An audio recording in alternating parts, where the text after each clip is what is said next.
Welcome back to another episode of World Travel Made Easy. I'm excited for this week's episode. We have Mariah Hudler. She is a licensed mental health clinician focusing on finances, and she also has a coaching program where she leads financially flexibles to support couples and families on their route to generational wealth.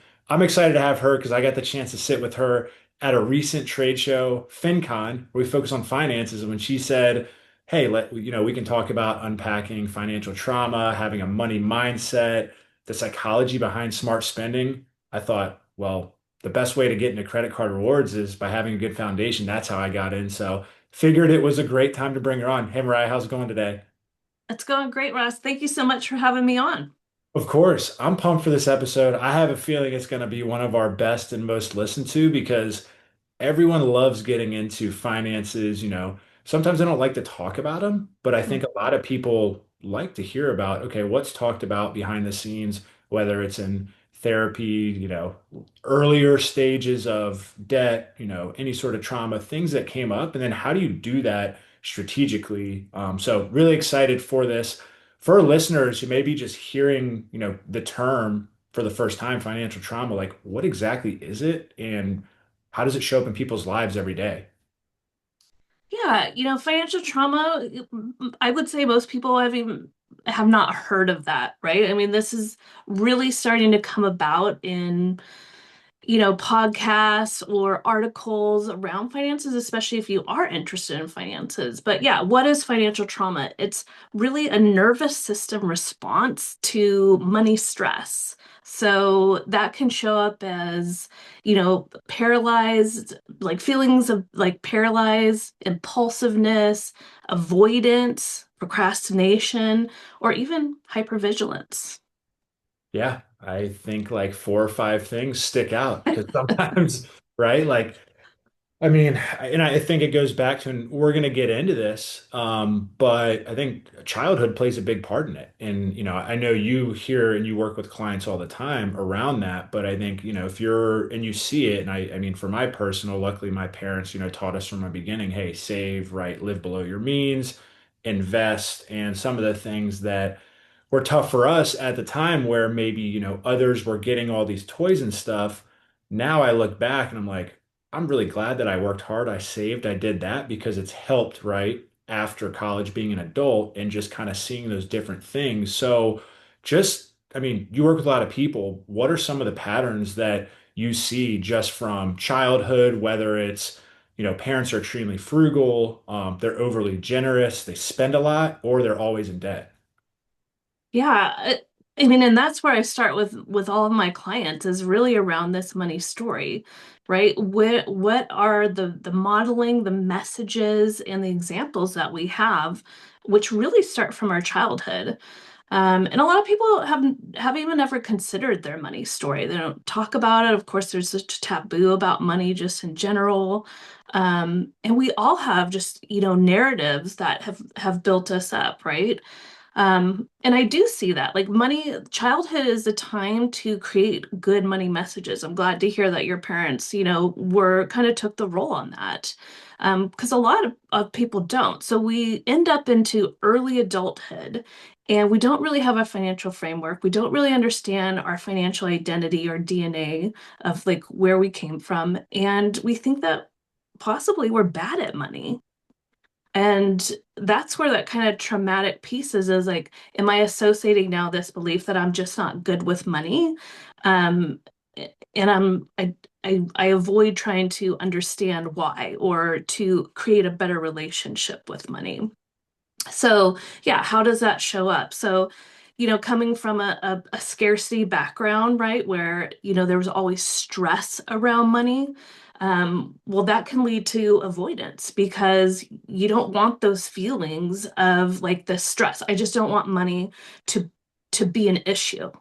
Well, then I'm also not looking at it. I'm not, like I'm not looking at my spending. I don't really have a budget and I'm not really preparing for, things to come. I'm just kind of in the moment. And where can that lead us? I mean, typically if we're not creating a good relationship with money, right? It's in charge of us and we're not in charge of it. And I think that that's the biggest thing is that we want to feel like our money is doing something for us. And I try to bridge that and bring people back to that feeling where like first it's working on this nervous system, understanding it, and creating safety. And then the other stuff becomes much more clear. Like, okay, yeah, like a budget's not going to keep me down. A budget doesn't, is not trying to take things away from me. It's actually giving my money a job and telling it where to go based on what's important to me. So Yeah. yeah, so scripts can be, money, we call them money scripts, but yeah, avoidance, vigilance, money status, and money worship are the kind of the four core money beliefs that may show up. And we can have more than one. Like I am a recovering financial avoider. I'm in an industry profession of chronic under-earners, right? I started in social work and literally just had to fight for 75-cent raises. Like things just were not going to come up. Of course, I didn't get into it for the money. But there's also probably a little trauma piece in there about, wanting to help people, because I also came from a financial scarcity background with a single mom, and there was a lot of stress around money, and there was fear that there wasn't enough. And even if that wasn't true, because when I look back as an adult, I'm like, we were fine. But it was the feeling that was imprinted on my brain and the feeling that I took forward with me. And I had to heal from that. Yeah, no, that makes a lot of sense. And I think people come from, different backgrounds. People just it just depends on what you grew up in. I see it on so many different sides of just the spectrum of, for people who maybe they came from overspending and that's how they then become in adulthood. Maybe it is that scarcity mindset and then they're fighting for that. Or maybe it's you come from a saving frugal family and then it's like you're making a lot and you're investing and saving a lot, but it's unlocking that, okay, how do I spend more? How do I reward myself more? I mean, How do for I enjoy it? yeah, exactly. For me personally, like travel's always been a huge thing. Obviously, that's why I have this podcast. Experiences are big, but it's little things like I'm a guy, so like for me, I'm like, okay, cool. My house looks good. I got what I need. But once you get a significant other, you get married, like there's other things that are important to your significant other. The ladies like to make the house look good. So you have to think through like, okay, this is important to them. We're going to spend here, right? And just like thinking through and having those conversations, I think is really important. But you have to get over that, okay, I'm going to do it all myself. And that's my family, we came from that where it was like we do it, everything, do it all ourselves. Oh, it's a better deal here, better deal there. For me, you know, buying back my time is huge. If there's something I don't want to do and I don't like, would I rather spend something that is going to help someone else out that they enjoy doing that's going to put food on their table and help them where they can do a 10 times better job and then I can do what I enjoy? And I think sometimes you just have to get out of that one mindset of, oh, I got to go do groceries, do this, do that. And then it's like, where does your time go and you don't get to enjoy it? So I think that's also just from a personal standpoint, it's getting over that, okay, how do I spend on, yes, the things that I love, but then some of the other things that maybe are important to someone else, and also things that I know I hate doing. How do I go ahead and just spend and buy back my time there? And I see it where, I tell friends, hey, we get groceries delivered. If there's something but all those come with credit card rewards, right? There's ways to offset that cost. But other things, yeah, being able to do those things a lot of the times, they're like, well, I'm just going to do this. But on the weekends, if you like to do something else. So it's that fine line of just there's so many different ways that it isn't Yeah. always just that background when you were younger. It can be in so many different aspects. Well, and I think you bring up a good point when you come into a partnership. I mean, you're essentially getting and you're attracted to each other for kind of the opposites attract. Well, that will show up in money as well. And you can have an avoider, and, with someone who's, a vigilant. And, like I remember one of my clients is, she came from a background where they were just well off, right? I mean, it wasn't excessive, but if there was a rip in a shoe, like, or I would be like, there'd just be another pair that would come around. They never had to think about like organizing money, spending, budgeting. There was just always replacement. There was just always money. And now as a couple, I mean, we have like an extremely like avoider, and then we have the spender. um, it was really showing up in their relationship and causing like a lot of stress. Um, and how do you get, yeah, like how do you come together to create something in between that feels good and safe for the both of you? And like what you said is, I use a lot, around values. Like, how do we want to act? How do we want to behave? How do we want to spend? Like, sitting down and getting really comfortable with the life that you really want to be living, and then analyzing that with your expenditures and saying, like, what is overfunded, what's underfunded, or what is just funded enough.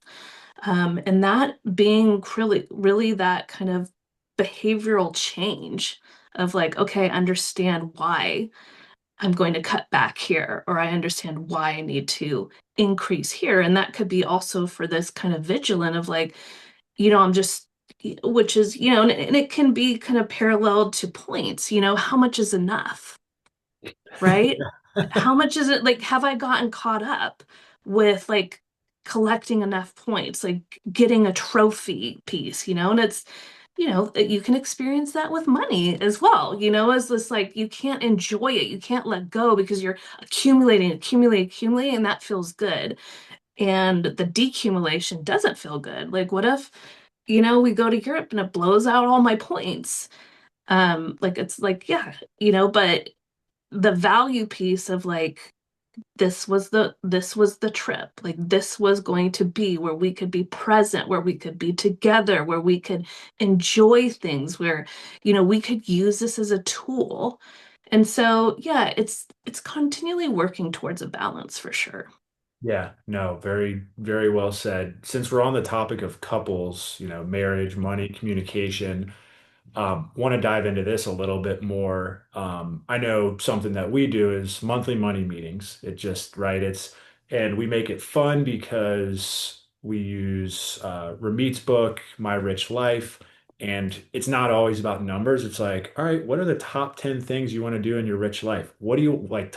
Put those in the top five. Now, what if you could choose two? So, like, you have fun with it, which for us, obviously, we like to travel. So it gives me ideas for surprise gifts, where we want to go, right? What are our points working towards? And then we're aligning it with what people want to do, what my wife wants to do. But I think that's a really good strategy. And it just helps where it's you have your monthly meeting, you work towards a goal, and it can be fun. It doesn't always have to be. Sometimes you're gonna have to have those number discussions when you're planning a wedding, when you're starting to combine, when you're just starting to do different things at those different seasons.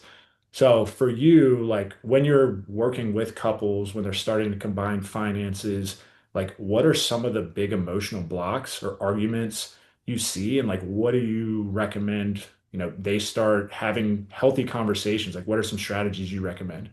Yeah. Um, so yeah, I mean, I think noticing, first starting off with just kind of noticing, like, around money and what we want to do. Like usually I'll sit with couples and we, talk about values, and then also coming from the values, like, there's values for each of us, and then there's values for the relationship. And I think that that's so important, is like there is kind of a third person in your relationship. And it's like, what is the relationship asking for, in this moment? And you can kind of take it instead of it being subjective to objective, like what do we need to be doing for this? And you can help you unhook from some of these kind of beliefs of like, well, I just want to do it this way because this is a way that feels comfortable. But yet we're here trying to merge like two people together to make sure that each and everyone's needs are met. Not 100% of the time, but enough of the time. So yes, communication strategies are extremely important, right? So that notice piece of like, do I tend to avoid? Am I an anxious person? Like, and I need to know certain things. So coming coming together around those things, noticing and naming it, and then, putting an action in place. But I sit with all my couples, I immediately put them on a money date. And, initially, like the first thing is to um to be transparent, increase transparency and trust, right? That you're on the same page, that you understand each other's finances. I mean, typically people are coming together with existing assets. So just putting a simple spreadsheet together of everyone's kind of bank accounts and savings and all of those things. And then updating it monthly, which can be like extremely fun as you see that your net worth is going up. Talking about your values, like talking about values for the relationship is important. How do we want to spend our money? Like, what's going to be important to us? How are we going to make these decisions? How are we going to prioritize things? And these things change throughout, the seasons of life. And then goal setting, right? So putting those goals together and then creating systems to just help those fill up those bank, fill up the sinking funds or, putting those things into, increasing savings, yeah, optimizing kind of around miles and points, like different strategies to do it. And then also like kind of create a vision board. So I have my couples, um, once they have their goals, I want them to put together a vision board that it can be is in a common area because we want to connect our emotions to why we're doing this because some of these things take time, right? Oh, maybe I want to pay off the house or oh, maybe I want to get like a big down payment.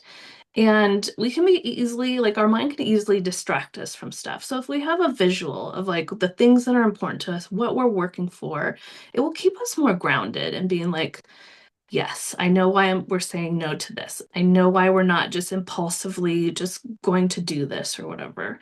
Um, yeah, it gives it an opportunity to kind of flourish under that way. That's awesome. Yeah, I can say from the vision board, it's huge. Just from someone who, we got engaged at the beginning of 2024. We decided like we were like, okay, we want some more space. There was a great offer a mile up the street, or a great opportunity up the street to buy a house. So like deciding without even like being like, oh, we want to save it. We had obviously had the funds to do it, but like moving stuff around and then also planning a wedding and locking in a venue, like all of those things, and then furnishing the house, like all of those things at the same time when you've been planning, but you haven't been, having that vision board, it can get overwhelming. So just now having that after, we've paid off all that, but you have to, have those conversations, right? You're in the trenches during wedding season, like going through, okay, how are we going to do this? Um, and then, having that vision board now of, okay, what do we have air. What do we want to do with what are some big things that we want to do, right? And what are some things, right? And just working towards that goal and setting up systems. It's just kind of that constant, and again, it's going back to those meetings of making it fun and what's important. What like out of these things, what are we ranking? So then you're not like, oh, I want to do this list of 15 things, shrinking it down to what's really important and then prioritizing that. And yeah, I mean, I can say it's been amazing and really, really helpful. And it just takes a lot of the stress out of just all of those things that do come up. So yeah, firsthand, like that's something that's been huge for us. And I think yeah, for most couples, I think it's just like having that conversation. I love the fact that you have that first date and you're like, hey, you need to be open. And I think once you continue to be open more and more, it gets more fun. And then, it's just a system that just, like you said, it's a machine that just grows over time. And, once you have that openness, if you have someone who's more just into the finances and there's someone who's like, oh, I don't know, like I don't know if I'm doing as well. Just saying, hey, you invested this much. You bought this, right? Like in 30 years, that's a beautiful part about ChatGPT. Hey, in 30 years, how much will this be if it grows at this rate? And how much, Yeah. like doing that. And then you're like, oh, by the way, this is how much this will be worth. This is what the average person saves when they go into retirement. Here's how much you have now. And then it's just like, what? Oh my God. Yeah. And especially for people that, may not feel that they're good with money, it creates belief, you know. You create a history every month, you're updating your account balances in this, spreadsheet, and your net worth is growing, right? Your assets are growing. And that is what makes it fun because at some point this it does turn it into an engine and a machine. And I brought up before we started, like for us, well, we started this at the beginning of our marriage, and we did have a goal. My husband wanted to retire at 50, and it's like, okay, well, we need to work backwards from that, and we need to have systems in place. And I would 100% say automation is just everyone's friend. It's everyone's friend. Like you can easily sign up and save, a certain amount and just have it gone and you live on the rest of it. Like even with budgeting, sometimes I'll tell like, let's start with a budget so we know what's coming in and we know what's going out. But then maybe you can move to the zero-based budget. Like this is how much we're saving, that's gone, and then we live on the rest. Right. And we don't have to be as, meticulous about it. We just probably have to do once a year, kind of reconciling, oh, these things have gone up. Because I think we're all experiencing prices have continued to increase. Grocery store, just even for the last few years, it is definitely catching people off guard. So, yes, having a good system, automating, and that's we saw, and which was fun, and even through COVID, we started spreading out the money dates because the market Yeah. wasn't very nice, but we still did it like every few months. And we started to believe that these numbers, this compound interest they talk about actually happens. And it helped us when it was time to pull the cord and retire, that we believed the numbers. We believed that we had enough, that would be okay. So again, we both came from scarcity. It's hard to be like, whoa, like just stop working, and stop this and move into potentially a decumulation. We're actually coast five, so we're just letting what we did save grow. Um, but yeah, it just kind of created this belief and reduced our anxiety that yes, we're okay. We Yeah. are okay, and we can do this. And I think it goes back to systems, automation, processes. That's in any aspect of your life. I mean, from a business owner standpoint, from a foundational standpoint, it's just like, yeah, it's going to be a little bit of upfront work, but once you have it, like you said, maybe even if they're monthly check-ins at first, it's like, okay, we're good. Okay, cool. Like, what do you want to do? Like, they become fun. And then it's more just like meeting with your CPA, right? You're doing it like biannually to annually, where it's just like, cool, we're good, other than a couple, other than maybe emergency things come up. But Yeah, that's the best part. And I want to touch on a point you said earlier was just around like deciding, you know, at first you may have to say no, but saying no is one of the most powerful things. It's one of my favorite words because sometimes if you don't want to do it, like that's where you can set in place, hey, we're going to eat out, let's set to eat out once a week. If we go over when there's stuff going on, it is what it is, but we know that we just meal prepped an entire week. Or, hey, yeah, these are the important things we want to do. We give ourselves that flexibility because if we already outline, hey, these are the things we want to do this month, and something comes up and we've done the right things, like we're not going to be like, oh no, we can't go do that. It gives you that flexibility to say, hey, we really want to do that. Let's do it because we're rewarding ourselves. So I think that's a thing I wanted to touch on. This is kind of the elephant in the room. Obviously, we're travel, credit cards. The first thing I say to people, whether it's personal, whether it's business, save more than you spend is the biggest thing, right? It's transparency. It's not, hey, go open all these cards and then go, because if you're not paying them down, the rewards aren't outweighing the cost. So that's the biggest thing. But I think a lot of people are from the beginning are taught credit, is bad.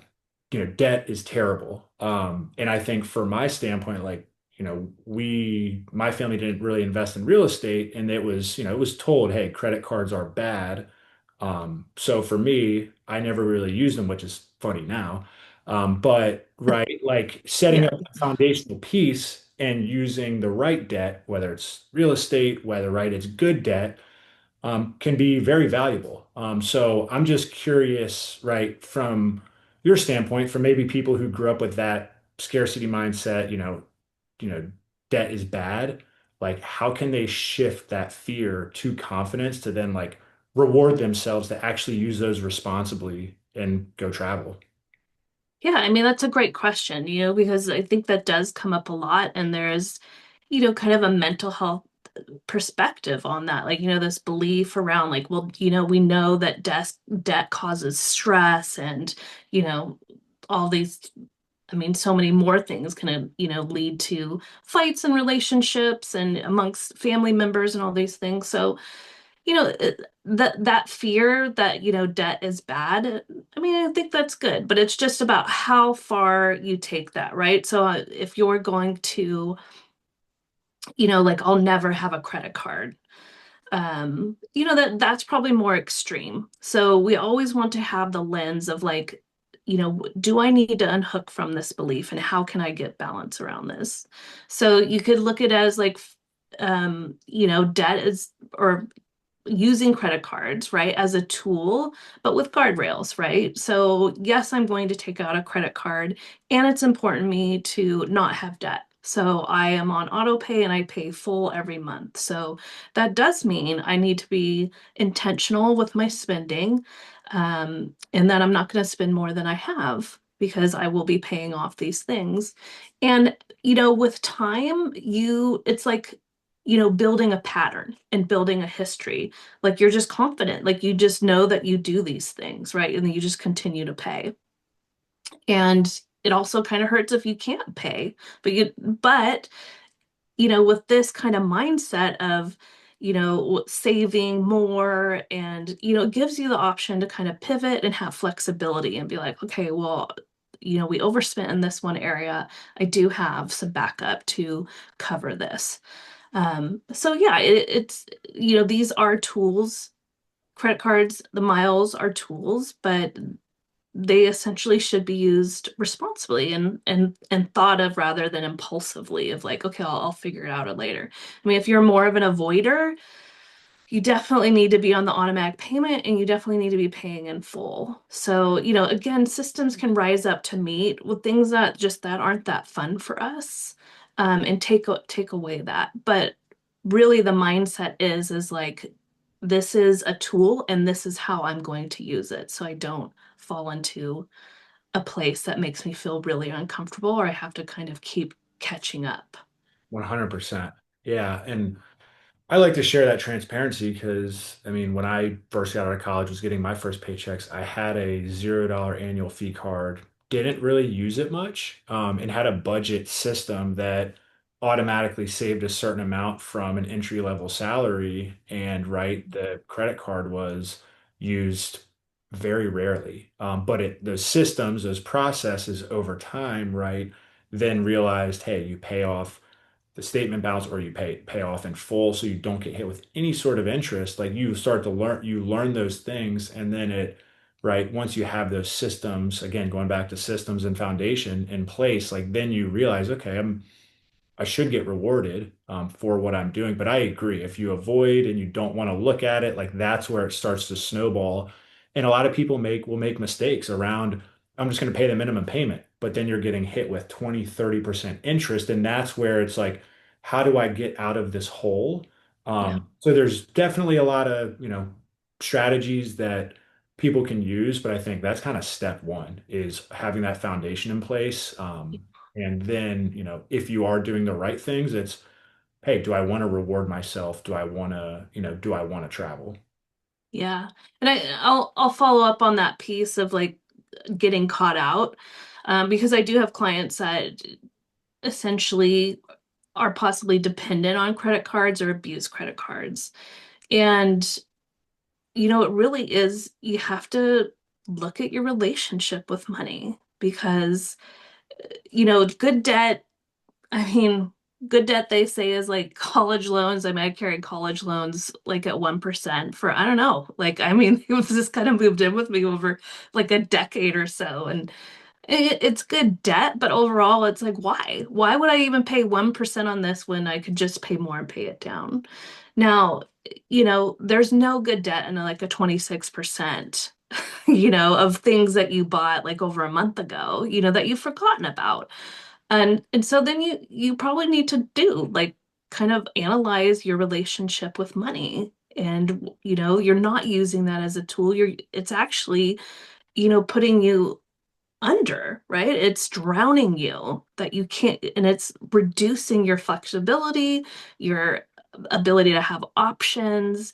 And, and sometimes there's some beliefs in there. Like I have had a client who believed that she needed to carry a balance to have good credit.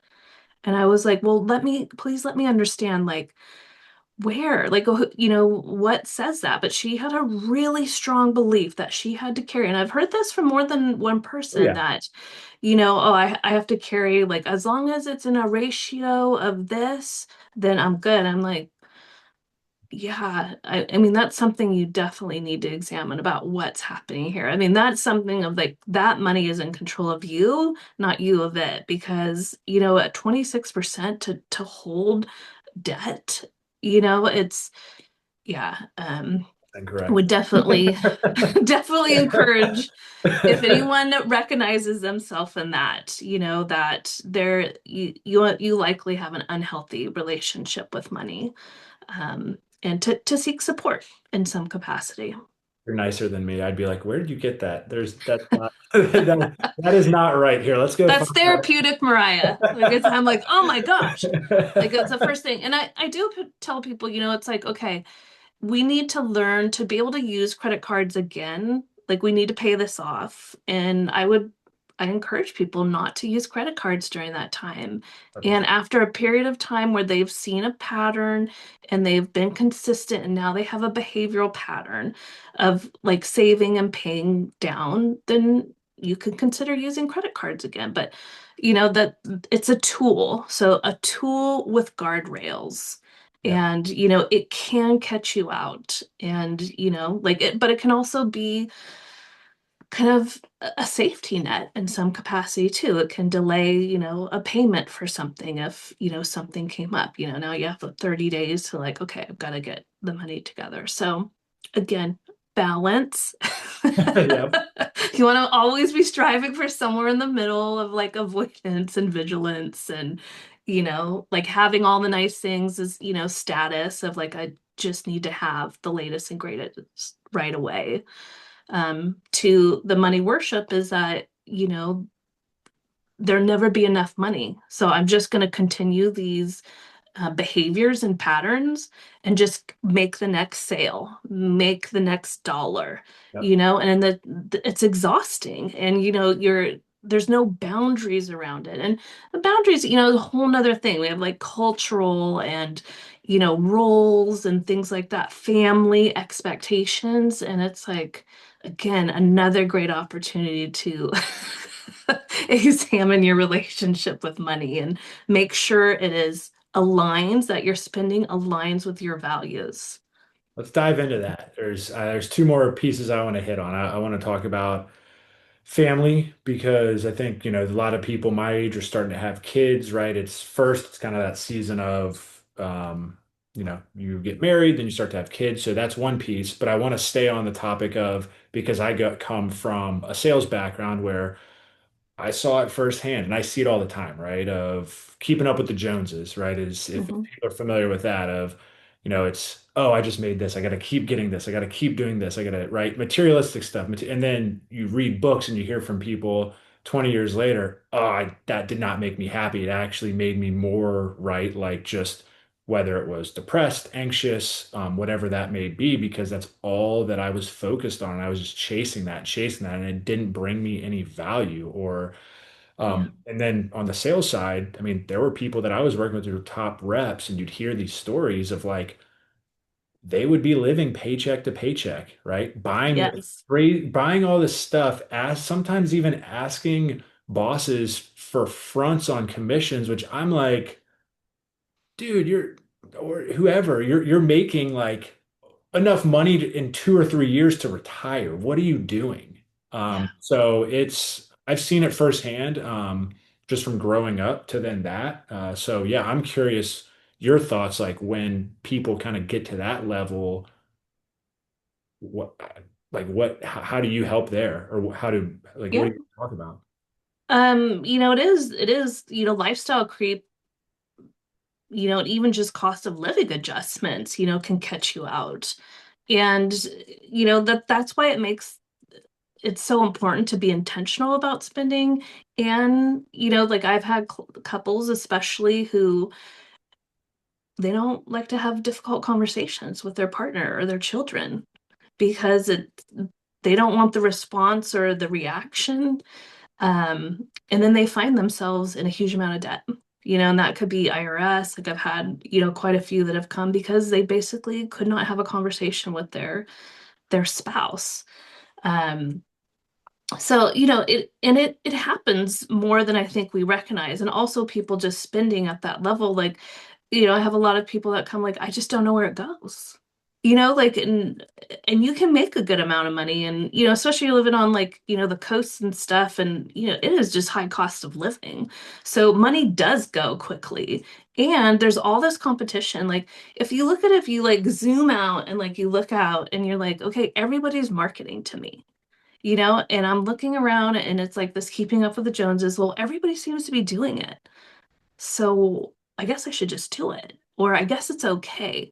And that's where, again, you have to ground yourself back in these values of what's important. What am I working towards? Because there are many, many distractions. And, Amazon has like a one-click pay. I mean, literally, you just swipe your finger across. Like, they're doing that because they want the sales, and so you have to start to recognize how you're showing up into these spaces and how hooked that you could be on some of these things. And that could be like emails and just this constant like sale and last minute, they're trying to get emotional responses and reactions from you.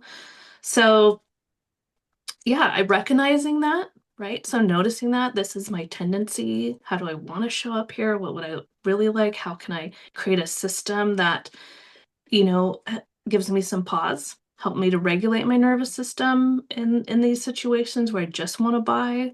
Um, Having a difficult conversation, like, with kids, like I have a almost 10-year-old and he is, I've started him on an allowance and there's a portion 50% he saves and then 50% he gets for himself and whatever he wants he gets the autonomy to choose even though it's challenging that it's all going to Robux.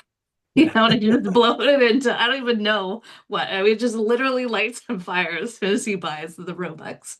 But there's been like great opportunity with him to like be at the store and like I need to get this, I need to get this. And it's like, okay, like, well, you have some money, like go ahead and get it.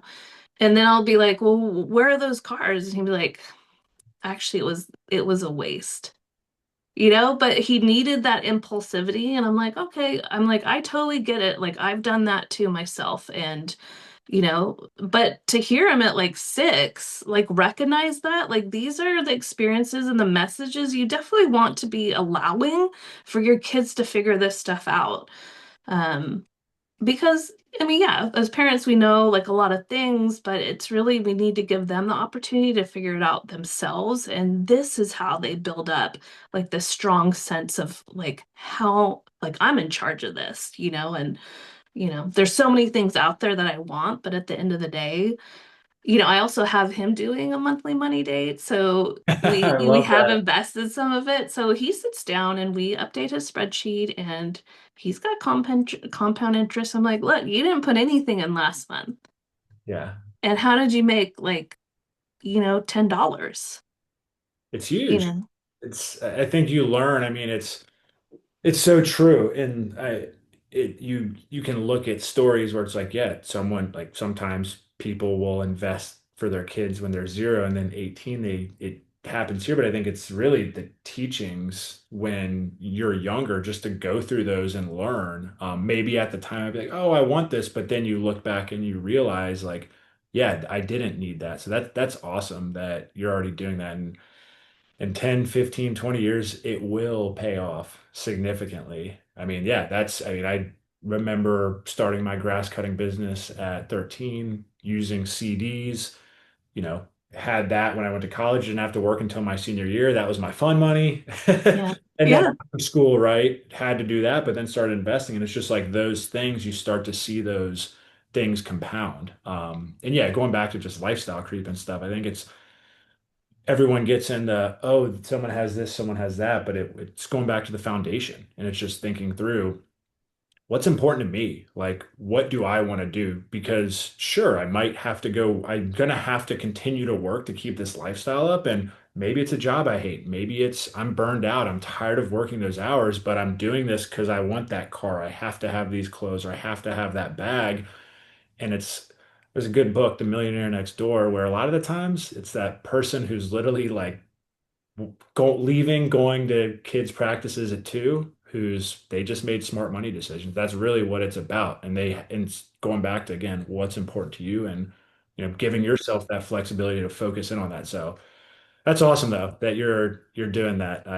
It'll pay off and it's probably fun too. You get to see the growth and all of that. Yeah, I mean, just to see him and, like I'm in California, so there is this fear of how can he be financially independent, like um it's to get into a starter house here is like, going to be at least 500,000.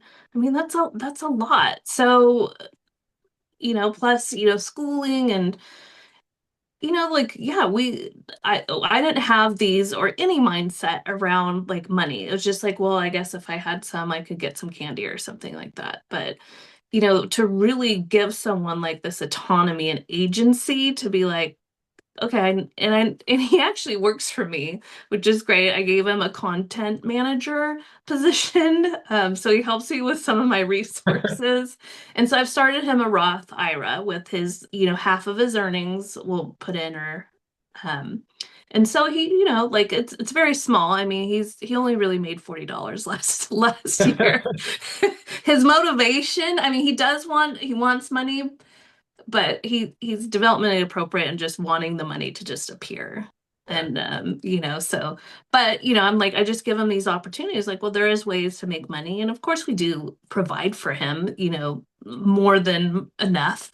But of like things that he really wants, like, okay, well, you can build this up and you can build up some things. So you have some choices. And when like come of age and you won't be, reliant on us, or we're trying to launch, we definitely want him to launch and be financially independent, but to have the skills when he gets there to just take off, Yeah. and to not feel like, oh my gosh, how do I do all of this? How can I make all of this happen? So, yeah, I mean, I talked to you about like this optionaire thing. And when you brought up, like, yeah, some people leave at like 2 o'clock, it does, if you, save money and you are intentional about it, like you will have options as you go through seasons of life. So, I was saying as part of like my business and stuff, I do, like premarital and like preparing for baby, first job, like as you go through. And I always tell my couples or individuals, like, there is a point in life that you definitely want to have some options. And it does fall to like how you save your money to be able to do that. And I said, because sometimes when you talked about burnout, like you do get tired of, oh, it's a reorg, it's new branding. And it's like when you're on the third one, I mean, the energy has really started to drop. I'm like, how much longer you can do this. And there's a lot of, and I think what we're seeing is a lot is being asked, a lot more is being asked for less. Yep. And that is burnout. I mean, there's no sustainability in that. And so I'm encouraging, like, okay, like, what can you control right now? And you can control, you do have a job, saving money and just prioritizing that. So if you do need to take some time off, if you do need a sabbatical, if you do have to find a job, here you have some options. I feel like that's a great place to end. But I think it's Yeah, it's just being able to have that option, taking trips. That's one thing I try to, and I mean, that's why I started this podcast. That's why I started my business was we traveled a lot and I saw it happen and I got burned out as a sales rep and that's why I started investing. because I was like, I don't want to have to deal with that, 10 years down the line. I want the option when we want to go, whenever we want to go, right? We love to work, right? Because it keeps us busy and I love helping other people, but having the option to go take a couple walks a day, right? Stop when we want to. It's huge, but it's from those financial decisions. And, I think people sometimes will think, well, how do you go to the gym at 11 a.m.? And it's like, because I don't want to have to deal with the 5 p.m. crowd. And Yeah. that's an option that you structure, right? Your day, your life around that Yeah. you have to think again, it goes down to that foundation, what's important, and then you structure it around that. And if you do the right things over and over and over, it compounds, compound interest, right? Everything else. So Yeah, and optimizing miles, like that's a tool for your strategy, of like pull that in as a way, as a part of your options as you like move forward, it's like doesn't have to be the anchor thing that's going to get you there. I mean, I do think there's a lot of truth in that. Like it's not miles, that game's not going to get you to like where you need to do, but it's going to sweeten the journey. yeah, and you can make it a lifestyle where Yes. you do the right things. That can be, hey, this is our reward, right? We're working hard. Yes. Here's a nice Yes. reward. So, but it doesn't happen right off the bat. You're not going to get these crazy trips unless you're the maximum optimizer, right? And doing Yeah. crazy stuff, but like it compounds over time. So yeah, I think the biggest takeaway is just set the foundation, right? Have the hard conversations, and Yep. and put think about what's important to you, and then from there just set it up and have it automatic, and then you get options. Yeah. I love it. Yeah. That's pretty much the bottom line, like, it doesn't take long, it doesn't take long. In 10 years, your life could be totally different if you set your foundation right now and just start building your systems. And I mean, you can be optionaires as well. I love it. Optioneer, that's a new word. I'm gonna steal it.